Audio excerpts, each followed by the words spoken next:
Hello, welcome to Unit Trade for Success. Friends, ನಾಳೆ December 31st option expiry weekly and monthly expiry ಹಾಗೆ ಈ year ನ ಕೊನೆ expiry right. ಹಾಗಾದ್ರೆ ಹೇಗಿರುತ್ತೆ ಆ ಎಕ್ಸ್ಪೈರಿ ನಲ್ಲಿ ಮಾರ್ಕೆಟ್ ಅಲ್ಲಿ ಸಖತ್ ಹಣ ಮಾಡಬಹುದಾ ರೈಟ್, ಅದನ್ನ ಫಸ್ಟ್ ತಿಳ್ಕೊಳಕ್ ಹೋಗೋಣ. ಅದಕ್ಕಿಂತ ಮುಂಚೆ ಯೂಶಲಿ ಎಕ್ಸ್ಪೈರಿ ಡೇಟ್ ಅಂತ ಹೇಳಿದ್ರೆ ಮಂತ್ಲಿ ಎಕ್ಸ್ಪೈರಿ ಜನರಲ್ ಆಗಿ ಮಾತಾಡ್ತಾ ಇರ್ತೀವಿ.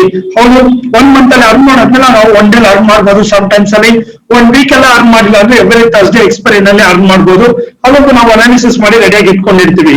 ಬಟ್ ಪಾಯಿಂಟ್ ಏನಪ್ಪಾ ಅಂದ್ರೆ ನಾಳೆ ಮಾರ್ಕೆಟ್ ಅಲ್ಲಿ ಆ ಚಾನ್ಸಸ್ ಇದೆಯಾ? ಸೊ ಯಾವ ಲೆವೆಲ್ಸ್ ಬೇಕಾದ್ರೆ ಮಾರ್ಕೆಟ್ ಅಲ್ಲಿ ನಮ್ಗೆ ಒಂದು ಚಾನ್ಸಸ್ ನಮ್ಗೆ ಕೊಡುತ್ತೆ ಮಾರ್ಕೆಟ್. ಜೊತೆಗೆ ಯಾವ್ಯಾವ ಲೆವೆಲ್ಸ್ ಅಲ್ಲಿ ನಾವು ಇವತ್ತು ಅಲರ್ಟ್ ಆಗಿರ್ಬೇಕು ಅನ್ನೋದನ್ನ ಪ್ರಿಪರೇಷನ್ ಮಾಡಕ್ಕೆ ಹೋಗ್ತಾ ಇದೀವಿ ಈ ಒಂದು ವಿಡಿಯೋ. ರೈಟ್ ಫ್ರೆಂಡ್ಸ್, ಹಾಗಾದ್ರೆ ವಿಡಿಯೋಗೆ ಹೋಗೋಣ. ಅದಕ್ಕಿಂತ ಮುಂಚೆ ವಿಡಿಯೋ ನೋಡೋಕ್ಕಿಂತ ಮುಂಚೆ ನೆನ್ನೆ ನಾವು ಕೆಲವೊಂದು ಕಂಪನೀಸ್ ನಿಫ್ಟಿ ಲೆವೆಲ್ಸ್ ನ ನಿಮ್ಗೆ ಕೊಟ್ಟಿದ್ವಿ. ಯಾರೆಲ್ಲ ಈ ಒಂದು ವಿಡಿಯೋ ನೋಡ್ತಾ ಇದ್ದೀರಾ, ಇದಕ್ಕಿಂತ ಮುಂಚೆ ನಾನೇನು ಎಕ್ಸ್ಪ್ಲೇನ್ ಮಾಡ್ತಾ ಇದೀನಿ ಅಂತ ನಿಮ್ಗೆ ಗೊತ್ತಾಗಿಲ್ಲ ಅಂದ್ರೆ ಪ್ರೀವಿಯಸ್ ವಿಡಿಯೋ ಅಂದ್ರೆ ಡಿಸೆಂಬರ್ 29 ನಾನು ವಿಡಿಯೋ ಅಪ್ಲೋಡ್ ಮಾಡಿದ್ನಲ್ಲ, ಆ ಒಂದು ವಿಡಿಯೋ ನೋಡಿದ್ರೆ ನಿಮ್ಗೆ ಈ ವಿಡಿಯೋನ ಕಂಟಿನ್ಯೂಷನ್ ಸಿಗುತ್ತೆ ಅಂತ ಹೇಳ್ತಾ ಇದೀನಿ. ಸೊ ರೈಟ್ ಫ್ರೆಂಡ್ಸ್, ಹಾಗಾದ್ರೆ ಫಸ್ಟ್ ಗೆ ನಾವು ನಿಫ್ಟಿ ಬಗ್ಗೆ ಮಾತಾಡೋಣ. ಸೊ ನಿಫ್ಟಿ ಬಗ್ಗೆ ಮಾತಾಡೋಕ್ಕಿಂತ ಮುಂಚೆ ನಿನ್ನೆ ನಿಮ್ಗೆ ಕೆಲವೊಂದು ಕಂಪನೀಸ್ ನಾನು ಕೊಟ್ಟಿದ್ದೆ. ಅಪ್ಸೈಡ್ ಗೋಸ್ಕರ ನಾನು UltraTech cement, LNT and Apollo hospital ಕೊಟ್ಟಿದ್ದೆ. ಇದರಲ್ಲಿ ನಮ್ಗೆ ಇವತ್ತು ಅಲ್ಟ್ರಾಟೆಕ್ ಸಿಮೆಂಟ್ಸ್ ಅನ್ನೋದು ಟಾಪ್ ಗೇನರ್, ನಮ್ಮ ಎಲ್ಲಾ ಟಾರ್ಗೆಟ್ ಮೀರಿ ಅದಕ್ಕಿಂತ ಹೈಯೆಸ್ಟ್ ಪ್ರಾಫಿಟಬಲ್ ಆಗಿ ಕೊಟ್ಟಿದೆ. ಸೊ ಫಾರ್ ಎಕ್ಸಾಂಪಲ್ ನೋಡಿ, ಅಲ್ಟ್ರಾಟೆಕ್ ಸಿಮೆಂಟ್ ನಾನು 5161 ಕೊಟ್ಟಿದ್ದೆ. ಇವತ್ತು ಕ್ಲೋಸಿಂಗ್ ಪ್ರೈಸ್ ನೀವು ನೋಡೋದಾದ್ರೆ 5374, ಅಂದ್ರೆ ಅರೌಂಡ್ 210 ಪಾಯಿಂಟ್ ಅಂತ ಹೇಳ್ಬೋದು. ಇದನ್ನ ನಾವು ಈಕ್ವಿಟಿಯಲ್ಲಿ ನಿಮ್ಗೆ ಬೈ ಮಾಡಕ್ ಕೊಟ್ಟಿರ್ತೀವಿ. ಈಕ್ವಿಟಿ ಅಂದ್ರೆ ಮಿನಿಮಮ್ ಒಂದು ಕ್ವಾಂಟಿಟಿ ತಗೊಳಕ್ಕೆ ಇಂಟು 5161 ರೂಪಾಯಿ ನಿಮ್ಮ ಹತ್ರ ದುಡ್ಡಿರ್ಬೇಕು. ನೀವು ಇದನ್ನ ಎಷ್ಟು ಬೇಕಾದ್ರೂ ತಗೊಳ್ಬಹುದು. ಉದಾಹರಣೆಗೆ ನಿಮ್ಮ ಹತ್ರ ಸ್ವಲ್ಪ ಫಂಡ್ ಇದೆ ಅನ್ಕೊಳ್ಳಿ, ಒಂದು 10 ಕ್ವಾಂಟಿಟಿ ನೀವು ತಗೊಂಡಿದ್ರೆ 5161 ಇಂಟು 10 ಅಂತ ಹೇಳಿದ್ರೆ 51,000 ರೂಪಾಯಿ ಬೇಕಾಗಿತ್ತು. ಇದು ನಿಮ್ಗೆ ಈ ಒಂದು ಅಮೌಂಟ್ ಇದ್ದಿದ್ರೆ 200 ರೂಪಾಯಿ ಇಂಟು ಒಂದು ಸ್ಟಾಕ್ ತಗೊಂಡವ್ರಿಗೆ 1 ರೂಪಾಯಿ ಅಂದ್ರೆ 200 ರೂಪಾಯಿ ಲಾಭ. 200 ರೂಪಾಯಿ ಇಂಟು 10 ಸ್ಟಾಕ್ ತಗೊಂಡಿದ್ರೆ 2,000 ಲಾಭ. ಇದು ನಾವು ಈಕ್ವಿಟಿ ಮಾರ್ಕೆಟ್ ಅಂತ ಕರಿತೀವಿ. ಇದನ್ನ ನೀವು ಈಕ್ವಿಟಿಯಲ್ಲೂ ತಗೊಳ್ಬಹುದು, ಡಿಫ್ರೆಂಟ್ ಸೆಗ್ಮೆಂಟ್ ಅಲ್ಲೂ ತಗೊಳ್ಬಹುದು. ಸರ್ 50,000 ರೂಪಾಯಿ ಮಾಡ್ಬಿಟ್ಟು ಬರೀ 2,000 ರೂಪಾಯಿನ? ಎಸ್, ನೋಡಿ, ನಿಮ್ಗೆ ಏನು ಗೊತ್ತಿಲ್ಲ ಸ್ಟಾಕ್ ಮಾರ್ಕೆಟ್ ಅಲ್ಲಿ ಅಂದ್ರೆ ಈಕ್ವಿಟಿ ಅಂತ ಒಂದು ಮಾರ್ಕೆಟ್ ಇದೆ. It's A long time. ನೀವು ಎಲ್ಲರೂ ಮೀಡಿಯಂ ಆಗಿ ಪಾರ್ಟಿಸಿಪೇಟ್ ಮಾಡಬಹುದು ಕಡಿಮೆ ಬಜೆಟ್ ಅಲ್ಲಿ. ಫಾರ್ ಎಕ್ಸಾಂಪಲ್ ಈ ಒಂದು ಪಾಯಿಂಟ್ ಇಂದ ಮಾರ್ಕೆಟ್ ಇಲ್ಲಿ ಹೋಗಿದೆ. ನಮ್ಮ ಸ್ಟೂಡೆಂಟ್ ಏನ್ ಮಾಡಿರ್ತಾರೆ ಅಂದ್ರೆ ಈ ಒಂದು ಪಾಯಿಂಟ್ ಇಂದ ಮಾರ್ಕೆಟ್ ಮೇಲೆ ಹೋಗುತ್ತೆ ಅಂತ ಗೊತ್ತಾದ್ರೆ ಇಲ್ಲಿಂದ 170 ಪಾಯಿಂಟ್ ಹೋಗಿದೆ ಅಲ್ವಾ, ಇದನ್ನ ಅವರು ಬೇರೆ ಸೆಗ್ಮೆಂಟ್ ಅಲ್ಲಿ ಮಾಡಿರ್ತಾರೆ. 200 ಮಿನಿಮಮ್ ತಗೊಳ್ಬೇಕು, ಅವ್ರಿಗೆ 34,000 ರೂಪಾಯಿ ಪ್ರಾಫಿಟ್ ಬಂದಿರುತ್ತೆ. ಇಲ್ಲ ಅಂತ ಹೇಳಿದ್ರೆ ಆಪ್ಷನ್ಸ್ ಅಂತ ಇನ್ನೊಂದು ಮಾರ್ಕೆಟ್ ಇದೆ. ಆ ಒಂದು ಆಪ್ಷನ್ ಮಾರ್ಕೆಟ್ ಅಲ್ಲಿ ಅವ್ರು ಏನಾದ್ರು ತಗೊಂಡಿದ್ರೆ ಅರೌಂಡ್ ಮಾರ್ಕೆಟ್ ಅಲ್ಲಿ ಒಂದು 60 ರೂಪಾಯಿಗೆ ಅವ್ರು ಏನಾದ್ರು ಬೈ ಮಾಡಿದ್ರೆ ಅಪ್ರಾಕ್ಸಿಮೇಟ್ ಆಗಿ ಅವ್ರಿಗೆ ಮಾರ್ಕೆಟ್ ಅಲ್ಲಿ ಈ ಒಂದು ಪಾಯಿಂಟ್ ಏನೊಂದು ಮೂವ್ ಆಗಿದೆ, ಈ ಒಂದು ಪಾಯಿಂಟ್ ಇಂದ ಆ ಒಂದು ಪಾಯಿಂಟ್ ಗೆ ಅವ್ರಿಗೆ ಅರೌಂಡ್ 100 ರೂಪೀಸ್ ಲಾಭ ಬಂದಿರುತ್ತೆ. ಅಂದ್ರೆ 100 ರೂಪೀಸ್ ಅಂತ ಹೇಳಿದ್ರೆ ಇಂಟು 200 ಅಂದ್ರೆ 20,000 ರೂಪಾಯಿ. ಸಿಂಪಲ್ ಆಗಿ ನಿಮ್ಗೆ ಹೇಳ್ಬೇಕಂದ್ರೆ ಇಲ್ಲಿ 60 ರೂಪಾಯಿ ಇನ್ವೆಸ್ಟ್ಮೆಂಟ್, ಇಲ್ಲಿ 2 lakh ರೂಪೀಸ್ ಇನ್ವೆಸ್ಟ್ಮೆಂಟ್. ಇಲ್ಲಿ ಡಿಫ್ರೆಂಟ್ ಸೆಗ್ಮೆಂಟ್ ಅಲ್ಲಿ ಡಿಫ್ರೆಂಟ್ ಇನ್ವೆಸ್ಟ್ಮೆಂಟ್ ಇರುತ್ತೆ. ಜನರಲ್ ಆಗಿ ಯಾರೆಲ್ಲ ಫಸ್ಟ್ ಟೈಮ್ ನೋಡ್ತಾ ಇದ್ರೆ ನಿಮ್ಗೆ ಒಂದು ಬ್ರೀಫ್ ಆಗಿ ಎಕ್ಸ್ಪ್ಲೈನ್ ಮಾಡ್ತೀನಿ. ಅಲ್ಟ್ರಾಟೆಕ್ ಸಿಮೆಂಟ್ ಅನ್ನೋದನ್ನ ಈಕ್ವಿಟಿ ಅಂತ ಕರಿತೀವಿ. ಮಿನಿಮಮ್ ಒಂದು ತಗೊಳ್ಬಹುದು, ಮ್ಯಾಕ್ಸಿಮಮ್ ನಿಮ್ ಚಾಯ್ಸ್. ಅಷ್ಟು ಪೂರ್ತಿ ಹಣ ನಿಮ್ಗೆ ಇರ್ಬೇಕು. ಉದಾಹರಣೆಗೆ ಒಂದು ಕ್ವಾಂಟಿಟಿ ನೀವು ತಗೊಂಡಿದ್ರೆ 200 ರೂಪಾಯಿ ಬರ್ತಾ ಇತ್ತು, ನಿಮ್ಮ ಇನ್ವೆಸ್ಟ್ಮೆಂಟ್ ನೋಡಿದ್ರೆ 5,161. ಇನ್ನೊಂದು ಮಾರ್ಕೆಟ್ ಇದೆ, ಫ್ಯೂಚರ್ ಅಂತ ಕರಿತೀವಿ. ಅಂದ್ರೆ ಈ ಮಾರ್ಕೆಟ್ ಹೇಳಿದ್ನಲ್ಲ, ಈ ಒಂದು ಮಾರ್ಕೆಟ್ ಅಲ್ಲಿ ಈ ಪಾಯಿಂಟ್ ಇಂದ ನೀವು ಪಾರ್ಟಿಸಿಪೇಟ್ ಮಾಡಿದ್ರೆ ಅರೌಂಡ್ 34,000 ರೂಪಾಯಿ ನೀವು ಮಾಡಬಹುದಾಗಿತ್ತು. ನಿಮ್ಮ ಕ್ಯಾಪಿಟಲ್ ಬಂದು ಮಿನಿಮಮ್ ಒಂದು 2.5 lakh ಬೇಕಾಗಿತ್ತು. ಇನ್ನು ಲಾಸ್ಟ್ ಒನ್ ಆಪ್ಷನ್ ಮಾರ್ಕೆಟ್ ಅಂತ ಕರಿತೀವಿ. ಇಲ್ಲಿ ನೀವೇನಾದ್ರು ಇದನ್ನ ಪಾರ್ಟಿಸಿಪೇಟ್ ಮಾಡಿದ್ರೆ ಸೊ ಇವತ್ತು ನೀವೇನ್ ಮಾಡ್ಬೋದಾಗಿತ್ತು, ಒಂದನ್ನ ನೀವು 3 ಆಗಿ ಇನ್ಫಾರ್ಮೇಶನ್ ಕನ್ವರ್ಟ್ ಮಾಡ್ಬೋದು. ಇಲ್ಲಿ ಒಂದು 60 ರೂಪೀಸ್ ನೀವು ತಗೊಂಡಿದ್ರೆ 12,000 ರೂಪಾಯಿ ಇನ್ವೆಸ್ಟ್ಮೆಂಟ್ ಬೇಕಾಗಿತ್ತು, 20,000 ರೂಪಾಯಿ ಪ್ರಾಫಿಟ್ ಗೆ. ಈ ತರ ಡಿಫ್ರೆಂಟ್ ಮಾರ್ಕೆಟ್ ಅಲ್ಲಿ ಒಂದೇ ಕಂಪನಿನ ಅಂದ್ರೆ ನಿಮ್ಗೆ ಕೊಟ್ಟಾಗ ಎಜುಕೇಶನ್ ಪರ್ಪಸ್ ಗೆ ಅನಾಲಿಸಿಸ್ ಮಾಡಿ ಅಂತ ಒಂದೇ ಕಂಪನಿನ 3 ಕಡೆ ನೀವು ಪಾರ್ಟಿಸಿಪೇಟ್ ಮಾಡಬಹುದು. ಇದು ಸ್ಟಾಕ್ ಮಾರ್ಕೆಟ್ ಅಲ್ಲಿ ಇರುವಂತ ಡಿಫ್ರೆಂಟ್ ಕ್ಯಾಟಗರಿ ಅಂತ ಹೇಳ್ತೀನಿ. ಬಿಕಾಸ್ ಎಲ್ಲರೂ ಲಕ್ಷಾಂತರ ರೂಪಾಯಿ ಇದ್ರೆ ಸ್ಟಾಕ್ ಮಾರ್ಕೆಟ್ ಮಾಡ್ಬೇಕು ಅಂತ ಅನ್ಕೊಂಡಿರ್ತೀರಾ. ಇಲ್ಲ, 5,000 ರೂಪಾಯಿ ಇಟ್ಕೊಂಡು ನೀವು 200 ರೂಪಾಯಿ ಲಾಭ ಮಾಡಕ್ಕಾಯ್ತು ಅಂದ್ರೂ ಅಟ್ಲೀಸ್ಟ್ ಒಂದು 2%, 1% ಅರ್ನ್ ಮಾಡ್ದಂಗೆ ಆಯ್ತು ಅಂತ ಹೇಳ್ತಾ ಇದೀನಿ. ಸೊ ರೈಟ್ ಫ್ರೆಂಡ್ಸ್, ಇದು ಅಲ್ಟ್ರಾಟೆಕ್ ಸಿಮೆಂಟ್ಸ್. ಇನ್ನ ನಾನು ಅಪ್ಸೈಡ್ ಕೊಟ್ಟಿರೋಂತ ಯಾವುದೇ ಕಂಪನಿ ಎಂಟ್ರಿ ಬರ್ಲಿಲ್ಲ. LNT ಆಗ್ಲಿ, ಅಪೋಲೋ ಹಾಸ್ಪಿಟಲ್ ಆಗ್ಲಿ. LNT ಲಾಸ್ಟ್ ಅಲ್ಲಿ ಬಂತು ಎಂಟ್ರಿ, ಹಾಗಾಗಿ ಎಂಟ್ರಿ ಕನ್ಸಿಡರ್ ಮಾಡಲ್ಲ. ಅಪೋಲೋ ಹಾಸ್ಪಿಟಲ್ ಎಂಟ್ರಿ ಬಂದಿಲ್ಲ. ಇನ್ನು ಡೌನ್ ಸೈಡ್ ನೋಡೋದಾದ್ರೆ ಎಸ್, ಇವತ್ತು ಮಾರ್ಕೆಟ್ ಅಪ್ ಅಲ್ಲಿ ಇತ್ತು, ನಾವು ಕೊಟ್ಟಿರೋ ಡೌನ್ ಸೈಡ್ ಎಲ್ಲಾನು ಲಾಸ್ ಆಗಿದೆ. ಫಾರ್ ಎಕ್ಸಾಂಪಲ್ HDFC ಬ್ಯಾಂಕ್ ನ ಯಾರಾದ್ರೂ ತಗೊಂಡಿದ್ರೆ ಟಾರ್ಗೆಟ್ 1 ಹತ್ರ ಬಂದಿತ್ತು, ನೀವು ಬುಕ್ ಮಾಡ್ಕೊಂಡಿಲ್ಲ ಅಂತ ಹೇಳಿದ್ರೆ ಸೊ ಇಟ್ಸ್ ಎ ಲಾಸ್ ಅಂತಾನೆ ಹೇಳ್ಬೋದು. ಮೈಂಟೈನು ಸೊ ಇಟ್ಸ್ ಎ ಲಾಸ್ ಅಂತ ಹೇಳ್ತೀವಿ. ಲಾಸ್ ಆದಾಗ ಎಷ್ಟೆಷ್ಟು ಪಾಯಿಂಟ್ ಸೇಮ್ ಇಲ್ಲಿ ನೋಡಿ, ಇಲ್ಲಿಂದ ಇಲ್ಲಿಗೆ 7 ರೂಪಾಯಿ ಡಿಫ್ರೆನ್ಸ್ ಇದೆ, ಇಲ್ಲಿಂದ ಇಲ್ಲಿಗೆ 7 ರೂಪಾಯಿ. ಅಂದ್ರೆ ಅಲ್ಟ್ರಾ ಸಿಮೆಂಟ್ಸ್ ನಿಮಗೆ ಪ್ರಾಫಿಟ್ ಕೊಟ್ಟಾಗ ಮಿನಿಮಮ್ 200 ಇಂದ 300 ಪಾಯಿಂಟ್ಸ್ ವರೆಗೂ ಪ್ರಾಫಿಟ್ ಕೊಡ್ತು, ಲಾಸ್ ಆದಾಗ 7 ರೂಪಾಯಿ. ನೋಡಿ, ಯಾವುದೇ ಒಂದು ಬಿಸ್ನೆಸ್ ಆಗ್ಲಿ ವಿತೌಟ್ ರಿಸ್ಕ್ ಅಲ್ಲಿ ಯಾವುದೂ ಇರೋದಿಲ್ಲ. ಈ ತರ ಕಡಿಮೆ ರಿಸ್ಕ್ ಅಲ್ಲಿ ಹೈಯೆಸ್ಟ್ ಪ್ರಾಫಿಟ್ ಮಾಡುವಂತ ಬಿಸ್ನೆಸ್ ಅಂತ ಇದ್ರೆ ಸ್ಟಾಕ್ ಮಾರ್ಕೆಟ್, ಅದು ನಿಮ್ಗೆ ಗೊತ್ತಿದ್ರೆ ಮಾತ್ರ. ನಿಮ್ಗೆ ಗೊತ್ತಾಗ್ಲಿಲ್ಲ ಅಂದ್ರೆ ಅದರಲ್ಲೂ ರಿಸ್ಕ್ ಇರುತ್ತೆ ಅಂತ ಹೇಳ್ತಾ ಇದೀನಿ. ಸೊ ರೈಟ್ ಫ್ರೆಂಡ್ಸ್, ಇನ್ನು ನಿಫ್ಟಿ ಕಡೆ ಬರೋಣ. ನೋಡಿ ನಿಫ್ಟಿ, ನಾನು ನಿಮ್ಗೆ ನಿಫ್ಟಿ ಬಗ್ಗೆ ಮಾತಾಡ್ತಾ ಇದ್ವಿ. ಸೊ ನಿಫ್ಟಿ ಬಗ್ಗೆ ಕೆಲವೊಂದು ಡಿಸ್ಕಸ್ ಮಾಡ್ತಾ ಇದ್ವಿ. ಫಸ್ಟ್ ಪಾಯಿಂಟ್ ಏನಪ್ಪಾ ಅಂತ ಹೇಳಿದ್ರೆ, ನಾಳೆ ಮಾರ್ಕೆಟ್ ಗ್ಯಾಪ್ ಅಪ್ ಆದ್ರೂ 13,910 ನಾವು ಟ್ರೆಂಡ್ ಚೇಂಜ್ ಪಾಯಿಂಟ್ ಅಂತ ಮಾತಾಡ್ತಾ ಇದ್ವಿ. ನೆನ್ನೆ 13,910 ಇಲ್ಲಿದೆ ನೋಡಿ, ದಿಸ್ ಅ ಪಾಯಿಂಟ್. ಈ ಒಂದು ಪಾಯಿಂಟ್ ನ 13,910 ಈ ರೇಂಜ್ ಇದರಲ್ಲಿ ನಮಗೆ ವೆರಿ ವೆರಿ ಇಂಪಾರ್ಟೆಂಟ್ ಅಂತ ನೆನ್ನೆ ಡಿಸ್ಕಸ್ ಮಾಡ್ತಾ ಇದ್ವಿ. ಜೊತೆಗೆ ಮಾರ್ಕೆಟ್ ಇವತ್ತು ಏನಾದ್ರು ಗ್ಯಾಪ್ ಅಪ್ ಆಯ್ತು ಅಂದ್ರೆ 14,020. ಸೊ ಇಲ್ಲಿ ಲೆವೆಲ್ಸ್ ಅಂತ ಕೊಟ್ಟಿದ್ದೀನಿ, ಇದೆಲ್ಲ ನೋಡಿ. 13,960 ಹತ್ರ ಓಪನ್ ಆಗುತ್ತೆ ಮಾರ್ಕೆಟ್. ಅಲ್ಲಿಂದ ನೀವು ಸಡನ್ ಆಗಿ ಬೈ ಮಾಡಕ್ ಹೋಗ್ಬೇಡಿ. ಸಾರಿ, 13,960 ಇಂದ ಸಡನ್ ಆಗಿ ಬೈ ಮಾಡಬೇಡಿ. 14,020 ಇಸ್ ರೆಸಿಸ್ಟೆನ್ಸ್. ಆದ್ರೆ 960 ಇಂದ ಮಾರ್ಕೆಟ್ ಬಂದಿದ ತಕ್ಷಣ ತಗೊಳ್ಳೋದಕ್ಕಿಂತ 960, 980 ಬ್ರೇಕ್ ಆದ್ರೆ ತಗೊಳ್ಳಿ ಅಂತ ಕೊಟ್ಟಿದೆ. This a first point. ಇನ್ನು ಗ್ಯಾಪ್ ಡೌನ್ ಆಯ್ತು ಅಂತ ಹೇಳಿದ್ರೆ ಮಾರ್ಕೆಟ್ ಅಲ್ಲಿ ನಾಳೆ 13,890 ವೆರಿ ವೆರಿ ಇಂಪಾರ್ಟೆಂಟ್ ಪಾಯಿಂಟ್ ಅಂತ ಡಿಸ್ಕಸ್ ಮಾಡಿದ್ವಿ. ಹಾಗಾದ್ರೆ ಇವತ್ತು ಮಾರ್ಕೆಟ್ ಅಲ್ಲಿ ಏನಾಯ್ತು ಅಂತ ನೋಡೋಣ. ಫಸ್ಟ್ ಗೆ ನಾವು ನೋಡ್ಬೇಕಾದ್ರೆ ಮಾರ್ಕೆಟ್ ಅಲ್ಲಿ ನಿನ್ನೆ ಏನೊಂದು ಮಾರ್ಕೆಟ್ ಕ್ಲೋಸ್ ಆಗಿತ್ತು 29th, ಆ ಒಂದು ಕ್ಲೋಸಿಂಗ್ ಬೇಸಿಸ್ ಮೇಲೆ ಇವತ್ತು ಓಪನ್ ಆಗಿರುತ್ತೆ ಮಾರ್ಕೆಟ್ ಹ್ಯೂಜ್ ಗ್ಯಾಪ್ ಅಪ್ ಅಂತಾನೆ ಹೇಳ್ಬೋದು.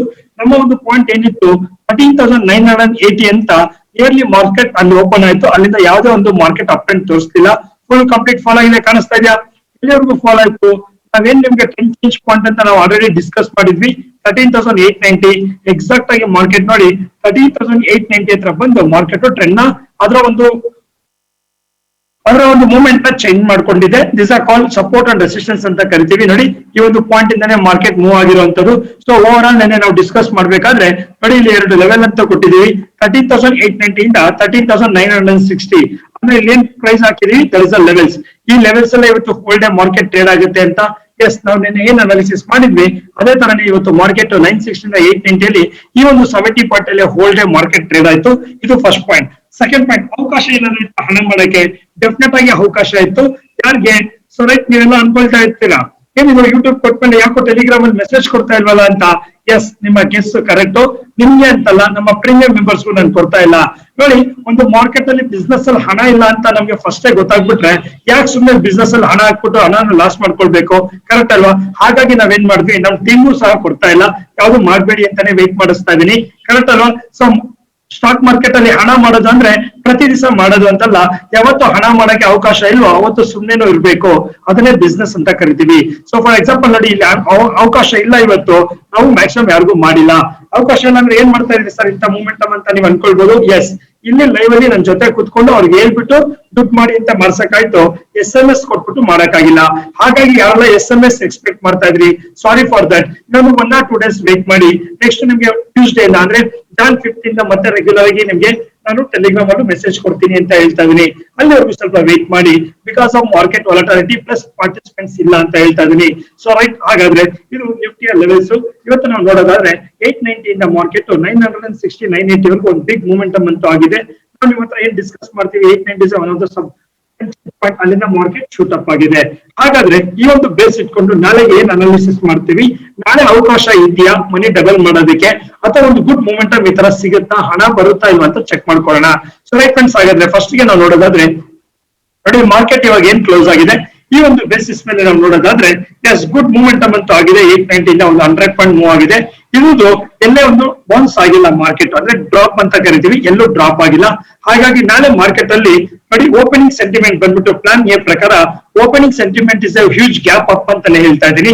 ಮಿನಿಮಮ್ ಅಂತ ಹೇಳಿದ್ರೆ ಈ ಒಂದು ಪಾಯಿಂಟ್ ಇಂದ 50 ರೂಪಾಯಿಂದ ಸೊ 100 ಪಾಯಿಂಟ್ ನ ನಾಳೆ ಗ್ಯಾಪ್ ಅಪ್ ನಾವು ನೋಡಬಹುದು ನಿಫ್ಟಿಯಲ್ಲಿ. ಇಟ್ಸ್ ಎ ಗುಡ್ ಮೂವ್ ಅಂತ ನಿಮ್ಗೆ ಅನ್ನಿಸ್ತಾ ಇದೆ. ಹೇಳಿದಿರಲ್ಲ, ಇಂಡೆಕ್ಸ್ ಅಂತ ಯಾರು ಟ್ರೇಡ್ ಮಾಡ್ತೀರಾ, ಆಪ್ಷನ್ಸ್, ನಿಫ್ಟಿ, ಬ್ಯಾಂಕ್ ನಿಫ್ಟಿ, ನಿಮ್ಗೆ is not a suitable market. ನಾಳೆನೂ ಸಹ ಸ್ವಲ್ಪ ವೇಟ್ ಮಾಡಿ ಅಂತ ಹೇಳ್ತಾ ಇದೀನಿ. ನೋಡಿ, ಇಲ್ಲಿ ನಾಳೆ ಮಾರ್ಕೆಟ್ ಓಪನ್ ಆಯ್ತು ಅಂದ್ರೆ 14,020 ಗೆ ಮಾರ್ಕೆಟ್ ಓಪನ್ ಆಗುತ್ತೆ. ಓಪನ್ ಆದ್ಮೇಲೆ ಸರ್ ಮೇಲ್ಗಡೆನೆ ಹೋಗ್ಬಿಡುತ್ತಾ? ಎಸ್, ಡೆಫಿನೆಟ್ ಆಗಿ ನಾಳೆ ಮಾರ್ಕೆಟ್ ಓಪನ್ ಆಯ್ತು ಅನ್ಕೊಳ್ಳಿ 420 ಇಂದ, ಅಲ್ಲಿಂದ ಮಾರ್ಕೆಟ್ ಕಂಟಿನ್ಯೂ ಆಗುತ್ತೆ ಎಲ್ಲಿವರೆಗೂ, 1490 ವರೆಗೂ. ಈ ಒಂದು 1490 ಬಂದಾಗ ಸ್ವಲ್ಪ ಕೇರ್ ತಗೊಳ್ಳಿ. ಅಲ್ಲಿಂದ ಎಗೈನ್ ಮಾರ್ಕೆಟ್ 1420 ಬಂದಾಗ ಅಲ್ಲಿಂದ ಟ್ರೆಂಡ್ ಚೇಂಜ್ ಪಾಯಿಂಟ್ ಅಂತ ಕರಿತೀವಿ. ಆ 1420 ಇಂದ ಮಾರ್ಕೆಟ್ ಮತ್ತೆ ಬೌನ್ಸ್ ಬ್ಯಾಕ್ ಆಯ್ತು ಅಂದ್ರೆ ನಾಳೆ ನಾವು ಇಯರ್ ಎಂಡ್ ಅಲ್ವಾ, ಎಸ್ ಈ ಇಯರ್ ನಾವು ಮಾತಾಡ್ತಾ ಇರ್ತೀವಿ, ಕರೋನಾ ಬಂತು, ಅದು ಬಂತು, ಇದು ಬಂತು ಅಂತ. ಎಸ್ ನಿಮ್ಮೆಲ್ಲರಿಗೂ ಮತ್ತೆ ಮಾತಾಡೋದಕ್ಕೆ ಒಂದು ಪಾಸಿಟಿವ್ ನ್ಯೂಸ್ ಕೊಡುತ್ತೆ NSE, because all time high ಅಲ್ಲೇ ಮಾರ್ಕೆಟ್ ನಾಳೆ ಕ್ಲೋಸ್ ಆಗುತ್ತೆ. ಸೊ ಯಾವಾಗ ಕರೆಕ್ಟ್ ಆಗಿ ಗ್ಯಾಪ್ ನ ಇಟ್ಕೊಳ್ಳಿ, ನಾಳೆ ಮಾರ್ಕೆಟ್ ಗ್ಯಾಪ್ ಅಪ್ ಆಯ್ತು ಅನ್ಕೊಳ್ಳಿ, ಆ ಟ್ರೆಂಡ್ ಹಾಗೆ 1490 ವರೆಗೂ ಕಂಟಿನ್ಯೂ ಆಗುತ್ತೆ. ಅಗೇನ್ 14,020 ಹತ್ರ ಬರುತ್ತೆ. ಈ ಪಾಯಿಂಟ್ ಇಂದ ರಿಕವರಿಂಗ್ ಸ್ಟಾರ್ಟ್ ಆಯ್ತು ಅನ್ಕೊಳ್ಳಿ, ಈ ಪಾಯಿಂಟ್ ಟಚ್ ಮಾಡಿ 14,20,30 ಅಂತ ಕ್ರಾಸ್ ಆಗ್ತಾ ಇದೆ ಅಂದ್ರೆ ಡೆಫಿನೆಟ್ ಆಗಿ ನಾಳೆ ಮಾರ್ಕೆಟ್ 14,150 ನ ಕ್ರಾಸ್ ಅಲ್ಲಿ ನೋಡಿ ಒಂದು ಹೊಸ ನ್ಯೂ ಹೈ ಕ್ರಿಯೇಟ್ ಆಗಿ ಮಾರ್ಕೆಟ್ ಸ್ಟಾಪ್ ಆಗುತ್ತೆ. ಇನ್ ಕೇಸ್ 1420 ಇಂದ ಬ್ರೇಕ್ ಆಗಿ ರಿಕವರ್ ಆಗಿಲ್ಲ ಅಂದ್ರೆ ಅಗೇನ್ ಡೌನ್ ಫಾಲ್ ಅಂತ ಸ್ಟಾರ್ಟ್ ಆಗುತ್ತೆ. ಅಂದ್ರೆ ಮೇಜರ್ ಆಗಿ ಅಪ್ಸೈಡ್ ಅಲ್ಲಿ 14,020 ನ ನಾವು ಟ್ರೆಂಡ್ ಚೇಂಜ್ ಪಾಯಿಂಟ್ ಅಂತ ಕರಿತೀವಿ. ಯಾವಾಗ ಮಾರ್ಕೆಟ್ ಗ್ಯಾಪ್ ಅಪ್ ಆದ್ರೆ ಈ ಒಂದು ಪ್ಲಾನ್ ಇಟ್ಕೊಳ್ಳಿ. ಇನ್ನು ಮಾರ್ಕೆಟ್ ಅಲ್ಲಿ ಏನಾದ್ರೂ ಗ್ಯಾಪ್ ಡೌನ್ ಇದೆಯಾ? ಎಸ್, ನನ್ನ ಪ್ರಕಾರ ಅಂತ ದೊಡ್ಡ ಗ್ಯಾಪ್ ಡೌನ್ ಎಲ್ಲ ಇಲ್ಲ. ಗ್ಯಾಪ್ ಡೌನ್ ಆಗೋದಾದ್ರೆ ಒಂದು 20 to 30 ಪಾಯಿಂಟ್ಸ್ ಗ್ಯಾಪ್ ಡೌನ್ ಇರ್ಬೋದು. ಅರ್ಥ ಮಾಡ್ಕೊಳ್ಳಿ, ಗ್ಯಾಪ್ ಅಪ್ ಅಂದ್ರೆ 100 ಪಾಯಿಂಟ್. ಅದಕ್ಕೆ ನ್ಯೂಸ್ ಇದೆಯಾ? Nothing, it's called technical level. Down ಆದ್ರೆ ನಾರ್ಮಲ್. ನ್ಯೂಸ್ ಇದೆಯಾ? ನ್ಯೂಸ್ ಇಲ್ಲ. ಟೆಕ್ನಿಕಲ್ ಲೆವೆಲ್ ಅಷ್ಟೇ ಅರ್ಥ ಮಾಡ್ಕೊಳ್ಳಿ. ನಾಳೆ ಮಾರ್ಕೆಟ್ ಏನಾದ್ರು ಡ್ರಾಪ್ ಆಯ್ತು ಅಂದ್ರೆ 960 ಇಂದ 930 ರೇಂಜ್ ಅಲ್ಲಿ ಮಾರ್ಕೆಟ್ ನಾಳೆ ಸ್ವಲ್ಪ ಡೌನ್ ಸೈಡ್ ಬರುತ್ತೆ. ಆ ಒಂದು ಡೌನ್ ಸೈಡ್ ಬಂತು ಅಂದ್ರೆ ನಾಳೆ ವೆರಿ ವೆರಿ ಇಂಪಾರ್ಟೆಂಟ್ 930 ಬಂದು ಯಾವಾಗ ಮಾರ್ಕೆಟ್ ಈಗ 970 ಬರುತ್ತಲ್ಲ ಆ ಪಾಯಿಂಟ್ ನ ಸ್ವಲ್ಪ ಗಮನ ಇಟ್ಕೊಳ್ಳಿ, ಗ್ಯಾಪ್ ನ ಇಟ್ಕೊಳ್ಳಿ. ಸೊ ಆ ಒಂದು ಪಾಯಿಂಟ್ ಇಂದ ಮಾರ್ಕೆಟ್ 960 ಇಂದ ಮಾರ್ಕೆಟ್ ರಿಕವರ್ ಆಗಿಲ್ಲ ಅನ್ಕೊಳ್ಳಿ, ಅಗೇನ್ ಫುಲ್ ಫಾಲ್ ಡೌನ್ ಅಂತ ಕಂಫರ್ಟ್ ಆಗಿ ತಗೊಳ್ಳಿ. 13,810 ವರೆಗೂ ಮಾರ್ಕೆಟ್ ನ ನೀವು ಎಕ್ಸ್ಪೆಕ್ಟ್ ಮಾಡಬಹುದು. ಅಂದ್ರೆ ಡೌನ್ ಸೈಡ್ ಗೆ ಯಾವ್ದು ಮಾರ್ಕೆಟ್ ಅಲ್ಲಿ ಸಪೋರ್ಟ್ ಅಂತ ಹೇಳಿದ್ರೆ 13,960 ನ ನಾವು ನಾಳೆ ಗ್ಯಾಪ್ ಡೌನ್ ಆದ್ಮೇಲೆ ಮಾರ್ಕೆಟ್ ಮೇಲೆ ಹೋಯ್ತು ಅಂದ್ರೆ ಟ್ರೆಂಡ್ ಚೇಂಜ್ ಪಾಯಿಂಟ್ ಅಂತ ಕರಿತೀವಿ. ಈ ಒಂದು 860 ಇಂದ ಮಾರ್ಕೆಟ್ ಬೌನ್ಸ್ ಬ್ಯಾಕ್ ಆಯ್ತು ಅಂದ್ರೆ ನಾಳೆ ಡಬಲ್ ದಿ ಪಾಯಿಂಟ್ ಇರುತ್ತೆ, ರೆಡಿ ಆಗಿರಿ.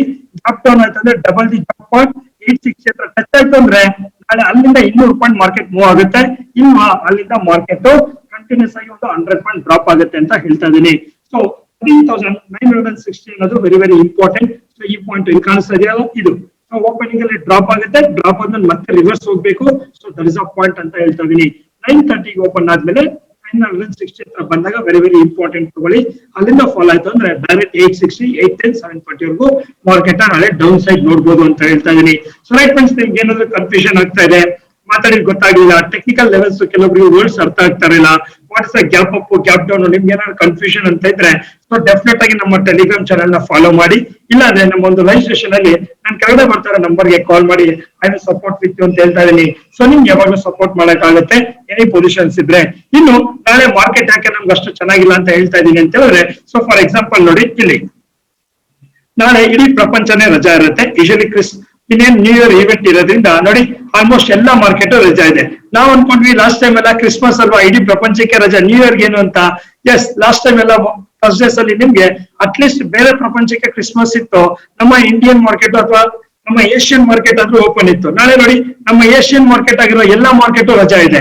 ಸೊ ನಾಳೆಗೆ ಥೈಲ್ಯಾಂಡ್ ಇರ್ಬೋದು, ಜಪಾನ್ ಇರ್ಬೋದು, ಆಸ್ಟ್ರೇಲಿಯಾ, ನ್ಯೂಜಿಲೆಂಡ್ ಇವರು ಸಹ ಮೇಜರ್ ಆಗಿ ರಜಾ ಇರೋದ್ರಿಂದ, ಮೇನ್ ಬಂದ್ಬಿಟ್ಟು ಸಿಂಗಾಪುರ್ ಅದು ಸಹ ರಜಾ ಇರೋದ್ರಿಂದ ನ್ಯೂ ಇಯರ್ ಗೋಸ್ಕರ ಎಲ್ಲರೂ ಅರ್ಲಿ ಕ್ಲೋಸ್ ಮಾಡ್ತಾ ಇದಾರೆ. ರಜಾ ಅಂದ್ರೆ ಆಗಲ್ಲ, ಇನ್ನೇನ್ 1 hour 2 hours ಅಂದ್ರೆ ಯಾರು ಇರ್ತಾರೆ ಹೇಳಿ, ಎಲ್ಲರೂ ರಜಾವಾಗಿರ್ತಾರೆ. ಹಾಗಾಗಿ ನಮ್ಗೆ ಮೂಮೆಂಟಮ್ ಇರಲ್ಲ, ಸ್ವಲ್ಪ ಕೇರ್ ತಗೊಳ್ಳಿ ಅಂತ ಹೇಳ್ತಾ ಇದೀನಿ. ಸೊ ನಾಳೆ ಹೇಳಿದಲ್ಲ, ದಿಸ್ ದ ಪಾಯಿಂಟ್. ಇನ್ನು ಸ್ಟಾಕ್ಸ್ ಕಡೆ ಬರೋದಾದ್ರೆ, ಎಸ್ ಡೆಫಿನೆಟ್ ಆಗಿ ನನಗೆ ಗೊತ್ತು ವೇಟ್ ಮಾಡ್ತಾ ಇರ್ತೀರಾ ಅಂತ. ಸೊ ಸ್ಟಾಕ್ಸ್ ಕಡೆ ಬರೋದಾದ್ರೆ ನಾಳೆಗೆ ಈ ಒಂದು ಸ್ಟಾಕ್ಸ್ ನಾನು ಅಪ್ ಅಂಡ್ ಕೊಡ್ತಾ ಇದೀನಿ. ನಾಳೆ L&T ನ ಯಾರು ಮಿಸ್ ಮಾಡ್ಕೋಬೇಡಿ. L&T, Escorts and Cipla also very very important. ನಾಳೆ ಈ 3 ಕಂಪನಿನ ನಾಳೆ ವಾಚ್ ಲಿಸ್ಟ್ ಅಲ್ಲಿ ಇಟ್ಕೊಳ್ಳಿ. ಇನ್ನು ಡೌನ್ ಸೈಡ್ ನೋಡೋದಾದ್ರೆ Reliance company, SR Transfin and TCS. ಇದರಲ್ಲಿ SR ಟ್ರಾನ್ಸ್ಫಿನ್ ಸ್ವಲ್ಪ ವೀಕ್ ಆಗಿ ಕಾಣಿಸ್ತಾ ಇದೆ, TCS ಅಂತೂ ತುಂಬಾ ವೀಕ್ ಅಲ್ಲಿ ಇದೆ. ಎರಡು ಕಂಪನಿನ ಗಮನ ಇಟ್ಕೊಳ್ಳಿ. ಸೊ ಬಿಕಾಸ್ ಮಾರ್ಕೆಟ್ ನ ಡ್ರ್ಯಾಗ್ ಮಾಡುತ್ತೆ.